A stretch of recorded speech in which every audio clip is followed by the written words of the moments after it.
नमस्कार, मैं पल्लवी शर्मा और आप देख रहे हैं अमर न्यूज का खास कार्यक्रम हमारी बात। आज हम बात करेंगे नजफगढ़ में लोकल काउंसलर और मार्केट एसोसिएशन ने वहां पर बांग्लादेशी और म्यांमार से अवैध प्रवासियों के होने की आशंका जताई है, जिसके बाद बीजेपी पार्षद जो है अमित खरखड़ी और मार्केट एसोसिएशन के अध्यक्ष हैं संतोष राजपूत, उन्होंने स्थानीय लोगों और मार्केट एसोसिएशन की बैठक के बाद ये सब्जियों और रेड़ी ठेले वालों के उन्होंने आदेश दिया है कि उनको अब जो है उनकी रेड़ी पर अपनी नेम प्लेट और फोन नंबर लगाने होंगे।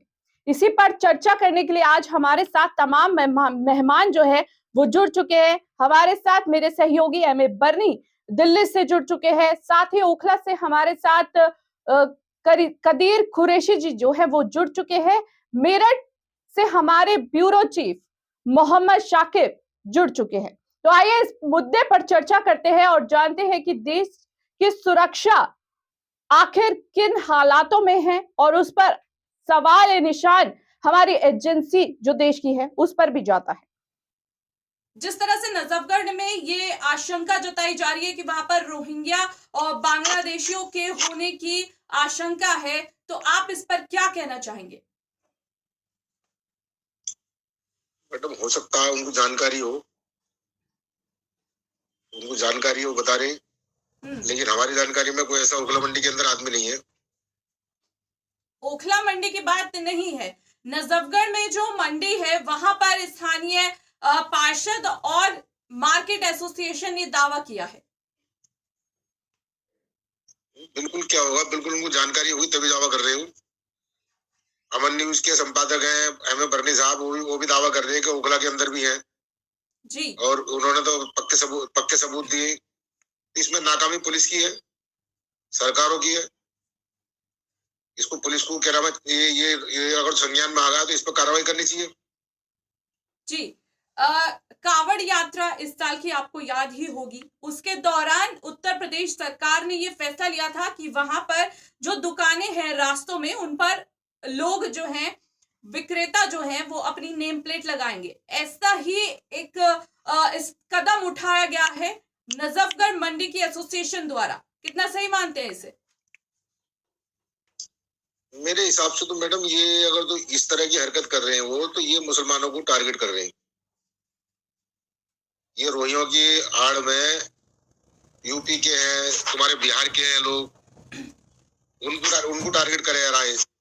अगर तो रोहिंग्या के लोग आके बसे हुए हैं या बांग्लादेशी बसे हुए हैं, तो देश की पुलिस और सरकार क्या कर रही है? पुलिस को जानकारी क्यों नहीं हुई? पुलिस को जानकारी होनी चाहिए और इस पुलिस को संज्ञान में लेकर उन पर कार्रवाई करनी चाहिए। जी, एमए बर्नी साहब, कदीर जी का कहना है कि मुस्लिम समुदाय एक कम्युनिटी को यहाँ पर टारगेट किया जा रहा है। कितना सही मानते हैं आप इस बात को? ये जो नेम प्लेट का जो इन्होंने फैशन निकाला है, ये फैशन इनका लगभग कामयाब होता जा रहा है, क्योंकि इनका जो कदीर जी कह रहे हैं टारगेट, उनसे पता पड़ जाए कौन हिंदू कौन मुसलमान कौन किस धर्म से बिलोंग करता है। समस्या ही नहीं है। इनको अगर राजनीति करनी है तो सही से करें। अपने देश पर राजनीति क्यों कर रहे हैं? तो पूरी दुनिया पर राजनीति करें, जैसे अमेरिका करता है, जैसे सऊदी अरब करता है, जैसे इजराइल कर रहा है ना, और बाकी सारे मुल्क कर रहे हैं। मैं नाम लूंगा तो बहुत सारे लोग चले जाएंगे। वो इंटरनेशनल राजनीति करते हैं, लेकिन हमारे मुल्क के नेता सिर्फ हमारे देश के अंदर हमारी जनता पे ही राजनीति करते हैं। माइकों पे झूठ बोलते हैं, पब्लिक में झूठ बोलते हैं, सुबह को बोलते हैं, शाम को मुकर जाते हैं। कभी लालच देते हैं, अरबों खरबों की बात करते हैं और 5 किलो राशन देते हैं। ये बड़े दुर्भाग्य की बात है। समझ रहे हो मैं किसको कह रहा हूँ? कि हमने 1 लाख करोड़ वहां दे दिया, हमने 10 लाख करोड़ वहां दे दिया, हमने ये कर दिया, हमने सड़कें बना दी, लेकिन रिजल्ट क्या आता है? 5 किलो राशन दिया जाता है फ्री। रही विदेशी लोगों के आने की, घुसपैठियाओं की, तो अमन न्यूज भारत में पहला चैनल है जिसने इनके खिलाफ आवाज उठाई है। और मैं नेम प्लेट को नहीं मानता। ये किसी के हाथ, किसी की भावनाओं से खेलने वाली बात है, चाहे वो हिंदू है, चाहे वो मुसलमान है, किसी भी धर्म का है, ठीक है ना। क्योंकि इनकी क्वांटिटी में आ जाएंगे कि इतने लोग मुस्लिम समाज के, इतने लोग हिंदू समाज के, लोग सिख समाज के जो है मतलब फल बेच रहे हैं, चाट बेच रहे हैं, पेंशन लगा रहे हैं। ये एक कम्युनिटी को टारगेट करने वाली बात है। ये 13% और 87% की लड़ाई है, 15% और 85% की लड़ाई है। वो 15% अपने दिमाग ऑफिसों में बैठ करके लगाते हैं, उनका काम ही है। तो मैं कह रहा हिंदुस्तान के अंदर एक पहला चैनल अमन न्यूज ऐसा है जिसने घुसपैठियों के खिलाफ आवाज उठाई थी, और जब वो आवाज रिटर्न में दी, आरटीआई पे दी, जब वो नहीं माने तो हाईकोर्ट में लगा दी। माननीय दिल्ली उच्च न्यायालय ने उनके खिलाफ आदेश भी किया है। मैं सब कुछ बता रहा हूँ, फिर भी पुलिस काम करने को तैयार नहीं है। डीसीपी पकड़वाता है, एसएचओ छोड़ देता है, पुलिस वालों को बता देते, फोन करके भगा देता है, क्योंकि इसमें पुलिस की बड़ी मोटी कमाई है। क्योंकि दिल्ली के अंदर, ये हिंदुस्तान के अंदर सरकारी जमीन कम से कम आज भी 85% खाली पड़ी है। 15% पे भारत बसा हुआ है। आप सर्वे कर लो, दिल्ली का ही सर्वे कर लो आप, ठीक है ना। तो वो सरकारी जमीन को ये क्या करते हैं पुलिस वाले और सरकारी डिपार्टमेंट वाले, उनको ऐसे लोग आते हैं, उनको फंसा देते हैं। पहले झोपड़े डालते हैं, फिर वो टीन डालते हैं, फिर उसके बाद में वो पक्के मकान बन जाते हैं। जी जी, तो यहाँ पर आपने देखिए, यहाँ पर आपने 3 यहाँ पर बातें कही हैं। उसमें से सबसे पहली बात आपने की है कि राजनीति की जा रही है। मार्केट एसोसिएशन किस तरह से राजनीति कर रहा है, क्योंकि मार्केट के लोग ही उन्होंने ही मिलकर, उनकी सहमति लेकर ये जो है योजना बनाई गई है और इसको लागू 20 नवंबर से ये लोग करने वाले हैं। तो इसमें कौन सी राजनीति का एक पहलू नजर आ रहा है? अगर मार्केट एसोसिएशन अगर इतना अच्छा कदम, देशभक्ति का झंडा हाथ में लेकर, छुरी हाथ में लेकर के घूम रही है, वो एक हाथ में झंडा एक हाथ में छुरी, तो वो हाईकोर्ट जाए। और ये तो हमारे देश की नाकामी है, जो इस तरह के काम कर रहे हैं कि घुसपैठिया घुसगैर ये होकर, क्योंकि हमारी डायरेक्ट सरकार व डायरेक्ट मिलिट्री पर और बॉर्डर पे जो हमारे सैनिक जवान जान दे रहे हैं, उन पर आरोप है। क्या वो काम नहीं कर गया देश के अंदर? अगर इनको जाना तो उच्च न्यायालय में बताएं, सिस्टम को बताएं। नेम प्लेट से क्या हो जाएगा? अरे मैं बता रहा हूँ, मैं बताता हूँ, मैं किसी भी समुदाय से रखता हूँ वो, और मैं किसी का भी नाम लिख दूं नेम प्लेट पे, गुरमीत सिंह लिख दूं, असलम खान लिख दूं, क्या नाम है, या जितेंद्र कुमार लिख दूं, नहीं वो तो डॉक्यूमेंट सबमिशन के बाद, डॉक्यूमेंट्स क्या नहीं बनते, डॉक्यूमेंट्स क्या नहीं बनते। लाल किले कांड जो हुआ था, बताइए, तो आप ही बताइए ना, इन लोगों की पहचान कैसे की जाए, बताइए। इन लोगों की पहचान ऐसे होगी कि गुप्त तरीके से इनके पीछे खुफिया एजेंसी हमारे भारत में क्या कर रही है, सीबीआई सीआईडी क्या कर रही है, और रॉ क्या कर रही है, उनको ये जानकारी दें। उनकी एक टीम आएगी, वो टीम सर्वे करेगी, वो काम उनका है। ये काम आम जनता का नहीं, नेम प्लेट लगा दीजिए। अरे इतने बड़े बंदे हो तुम, क्या नाम है, लगाओ हाईकोर्ट में, मगर बनाओ सिस्टम को पार्टी जैसे हमने बना रखी है। राजनीति के धंधे खोलने के इनके बस की कुछ नहीं है। 5 किलो राशन देना, करोड़ करनी है। ये देश को बर्बादी की तरफ लेके जा रहे हैं, खाने खराबी की तरफ लेके जा रहे हैं। अब ताकि जो लोग बेचारे पिंचर लगा के फल बेच करके मजदूरी कमा रहे, वो भी नहीं कमा पाएंगे। इनके पास एंट्री हो जाएगी, इनकी वसूली शुरू हो जाएगी। ये सिर्फ वसूली के धंधे हैं मैडम। जी कदीर जी, जिस तरह से एमए बर्नी साहब जो हैं वो यहाँ पर कह रहे हैं कि ये सिर्फ टारगेट करने की जो है चीजें यहाँ पर की जा रही है, राजनीतिक चीजें की जा रही है, आपको क्या लगता है कि इस नाम प्लेट या नंबर लिखने से क्या हासिल होगा सरकार को, जनता को, कुछ भी हासिल नहीं होगा। मार्केट एसोसिएशन को क्या हासिल होने वाले? मैडम जी कुछ भी वाले हासिल नहीं होगा इन चीजों से। ये सही कह रहे हैं बर्नी साहब, ठीक है ना, ये बिल्कुल सही कह रहे हैं कि ये टारगेट करा जा रहा है मुसलमानों को। ये छोटी और जो छोटी राजनीति होती है, ये छोटे छोटे जो राजनेता बने डोलते हैं ना, ये वो तुच्छी राजनीति कर रहे हैं अपने आप को चमकाने के लिए। असल में हो क्या रहा है कि जो जितना बड़ा मुसलमानों को टारगेट करेगा वो उतना बड़ा नेता बन जाएगा। आज पूरे हिंदुस्तान में होड़ लगी हुई है मुसलमानों को, क्या नाम है, टारगेट करने के लिए। जो है जो मर्जी आके मुसलमानों को गाली कर देता है, जो मर्जी आके मुसलमानों पर इल्जाम लगा देता है, जो मर्जी आके मुसलमानों पर उंगली उठा देता है। तो ये सिर्फ अपने आप को चमकाने की ये घटिया राजनीति करने का एक तरीका बन गया है, जो देश के अंदर आज हाईलाइट हो रखा है। तो मुसलमान जो है, आपको लगता है कि हिंदुस्तान में टारगेट किया जा रहा है, तो हिंदुस्तान के मुस्लिम उसके खिलाफ आवाज क्यों नहीं उठा पा रहे? मुस्लिम आवाज उठा तो रहे और कैसे उठाए? अगर तो जो आवाज उठाता उससे कहते पाकिस्तान चले जाओ, और किस तरह आवाज उठाए बताओ?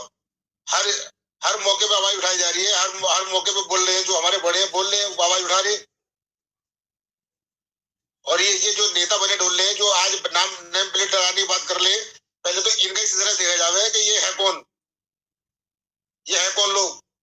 मुसलमानों को तो क्या नाम है, देखो आज मुसलमानों को टारगेट कर रहे हैं लोग। हमारे पास तो हमारी जड़ मजबूत पड़ी है।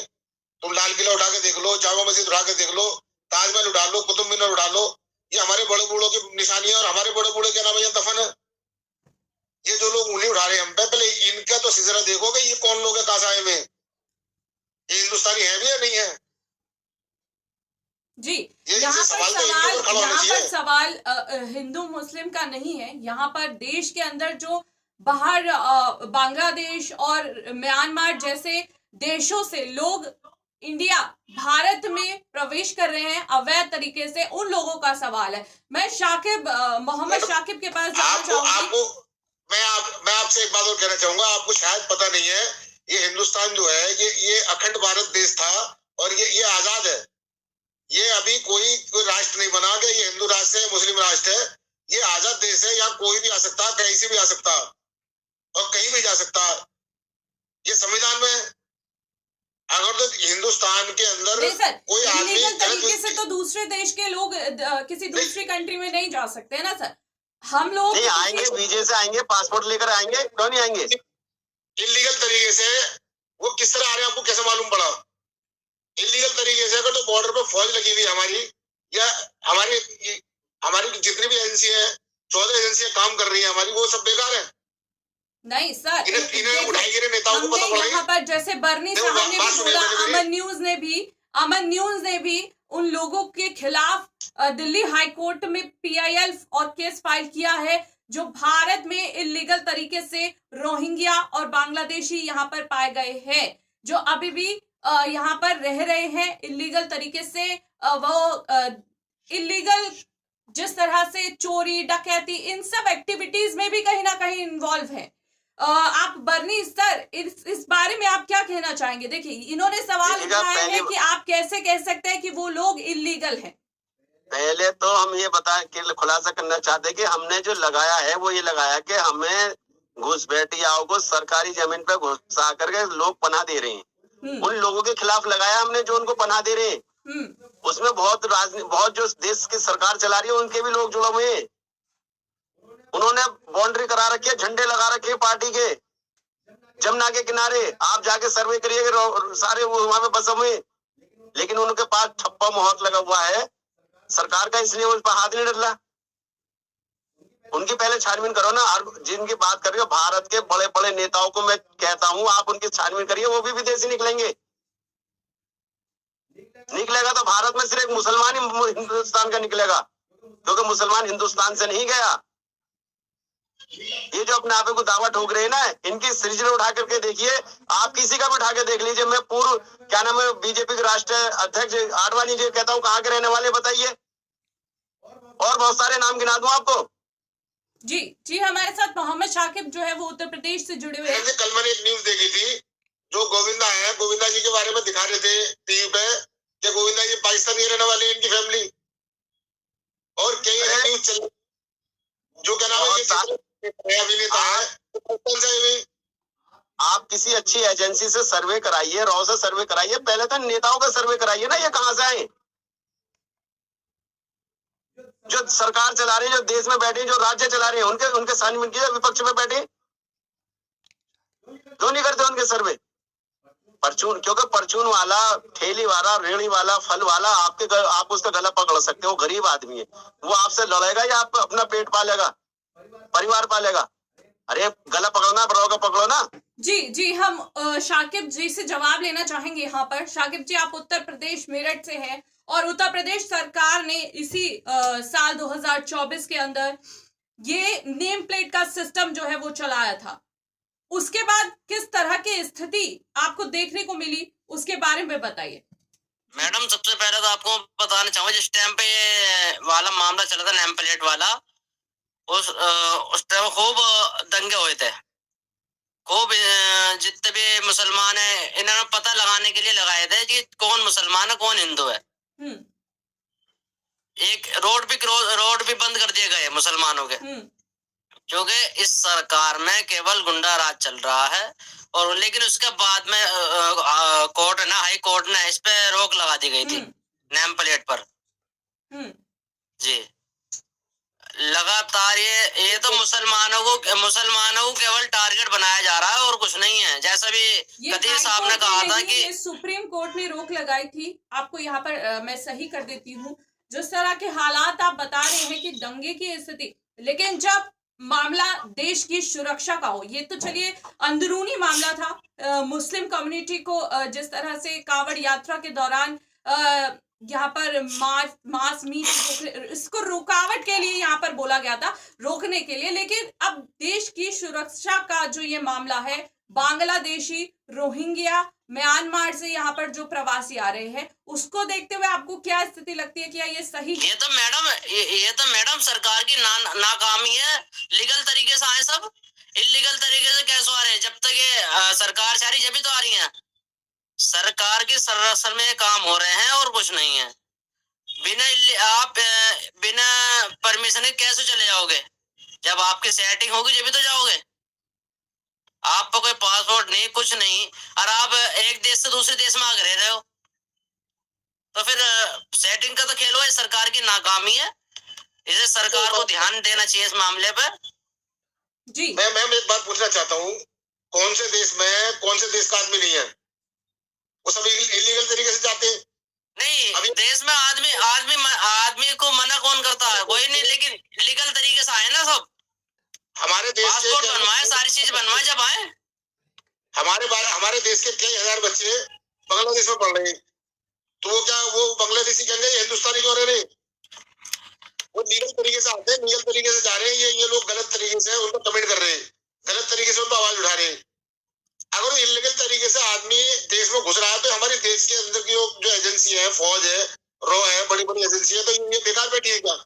अरे हम तो ये दावा करते हैं। और यहाँ पर समय की अवधि देखते हुए हमें एक छोटा सा ब्रेक यहाँ पर लेना है, तो ब्रेक लेते हैं और फिर जल्द हाजिर होंगे इसी चर्चा के साथ। आप ब्रेक के बाद अपनी बात रखिएगा। ब्रेक लेते हैं छोटा सा।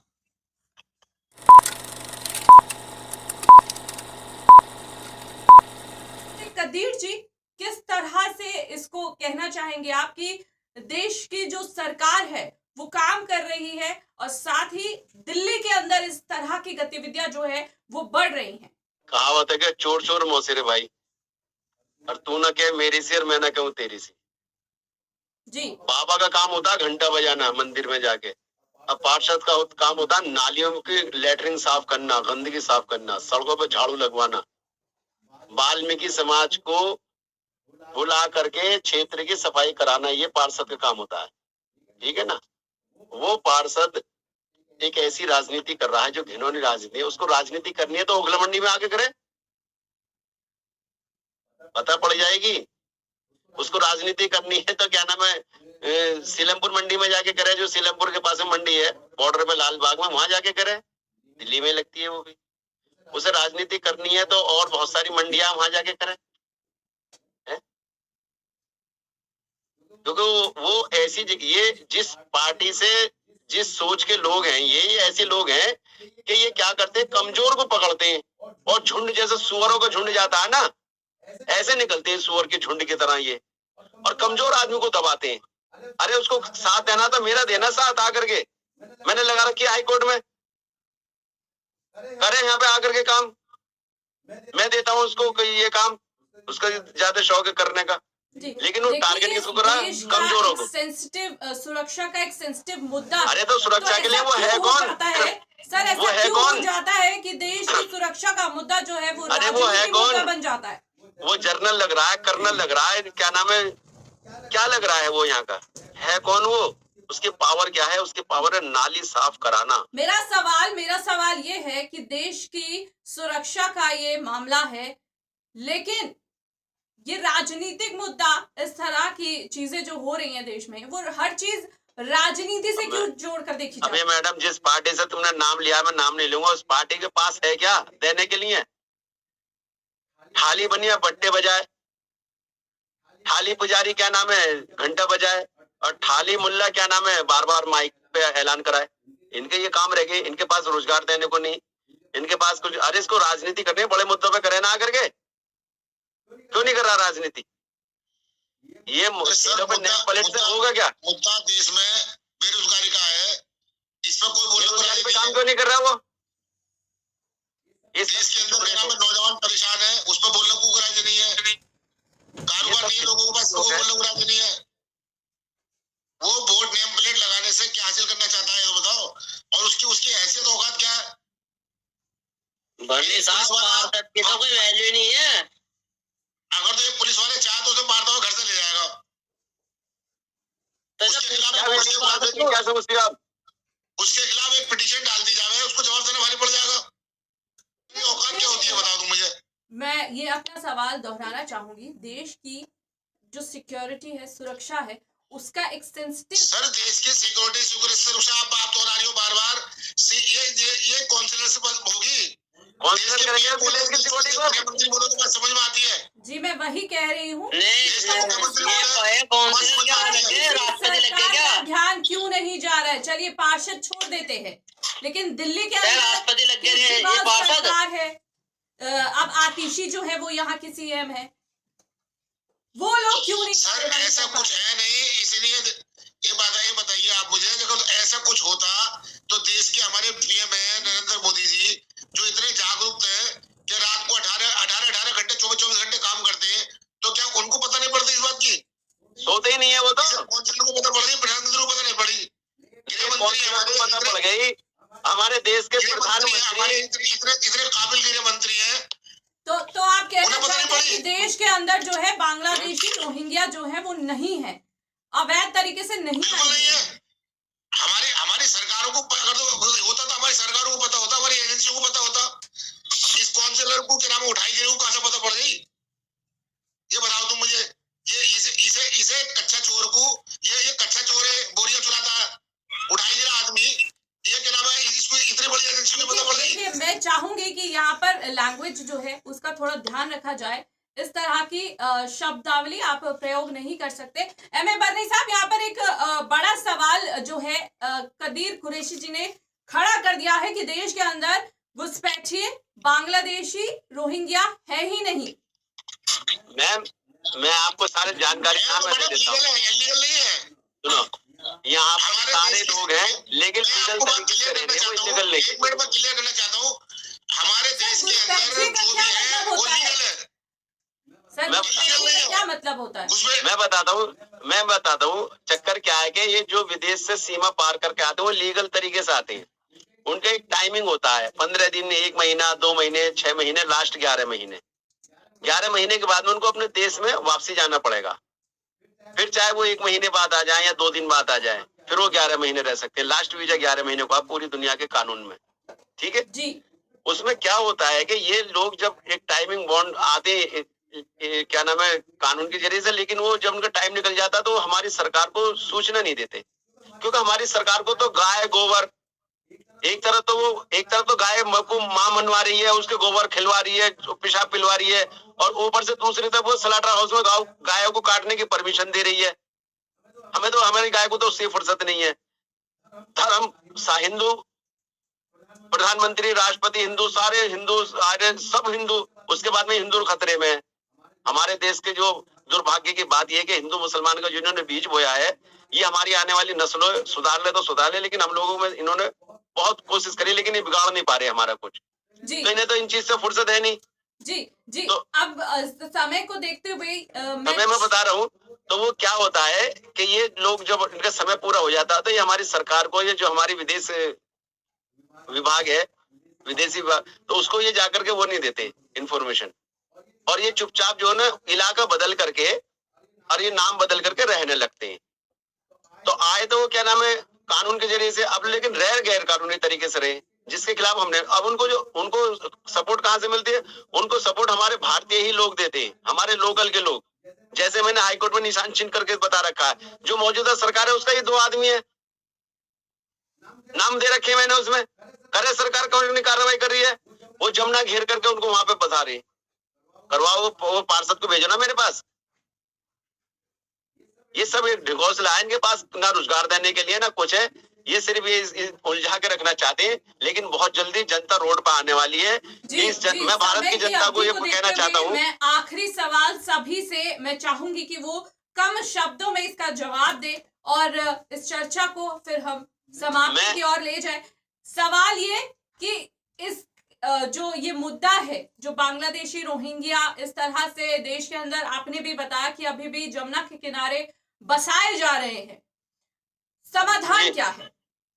आधार ये मैं बताता हूँ मैडम, जो आधार मैंने बता दिया वो आधे उनका टाइम पूरा हो जाता है, उसके बाद वो ही रुक जाते हैं। वो सरकार का काम होता है, हम जैसे पत्रकार, हम जैसे समाज सेवी का काम होता है उनको उजागर करना। लेकिन अब सवाल यहाँ के उठता है कि नफरत की जो राजनीति बही जा रही है, राजनीति ज्यादा दिन चलने वाली है। लास्ट शब्दों में कहना चाहूंगा, एक घड़ा होता है, घड़े में पानी डालते रहो, भर जाता है तो आखिर में पानी निकल जाता है।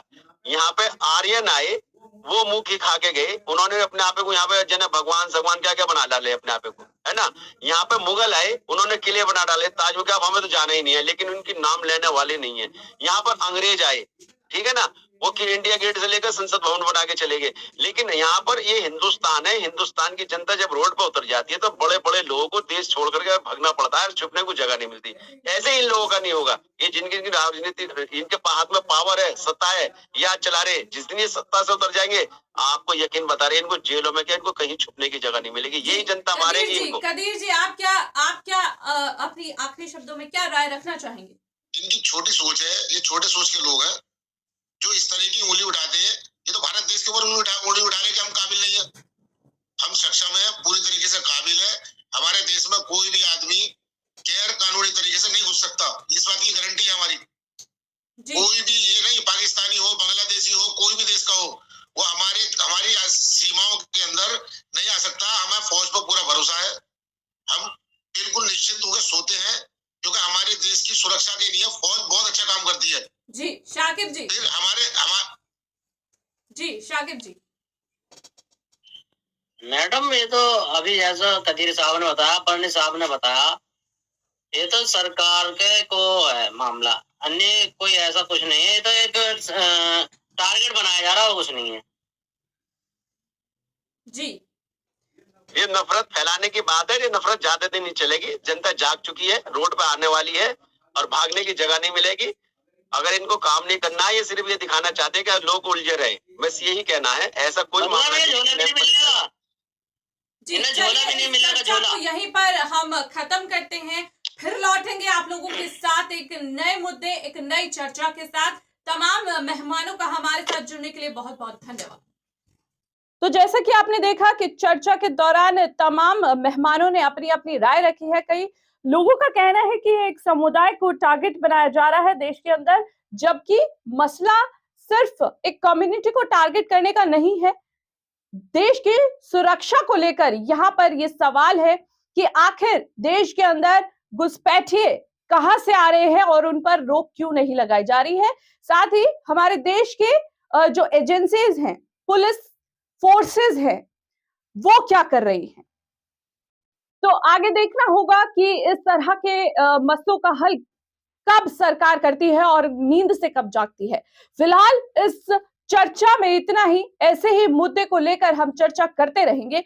आप देखते रहिए अमन न्यूज।